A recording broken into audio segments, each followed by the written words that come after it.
സമ്പത്തും ബിസിനസ്സും വീടും എല്ലാം വിട്ട് ഗൗതം ഈശ്വരമംഗലത്ത് നിന്ന് ഇറങ്ങുമ്പോൾ ഒരൊറ്റ ലക്ഷ്യമേ ഉണ്ടായിരുന്നുള്ളൂ.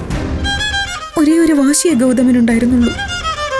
അത് സ്വന്തം കാലിൽ നിൽക്കണോ എന്നതായിരുന്നു. ഒരു വലിയ ബിസിനസ്മാൻ ആകണോ എന്നതായിരുന്നു.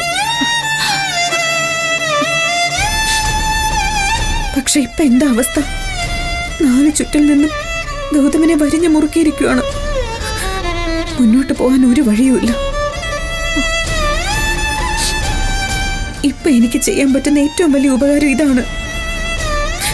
ഞാനൊന്ന് പിന്മാറിക്കൊടുത്താൽ ഗൗതമനെ വസുന്ധരാന്റി സഹായിക്കും.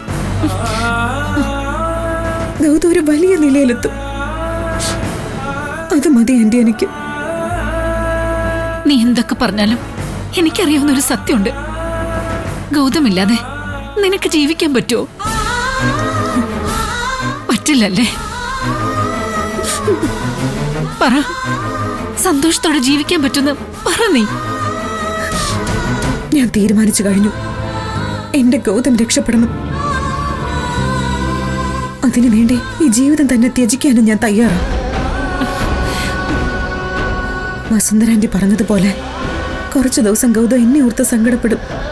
അത് കഴിഞ്ഞ് പതിയെ പതിയെ ഒരു പുതിയ ജീവിതമൊക്കെ ആവുമ്പോൾ എന്നെ അങ്ങ് മറന്നോളും. എന്റെ മുഖം പോലും ഗൗതമിന്റെ മനസ്സിലില്ലാതാവും. എന്തൊക്കെ വിട്ടിത്തങ്ങളാ നിധി നീ പറയുന്നേ?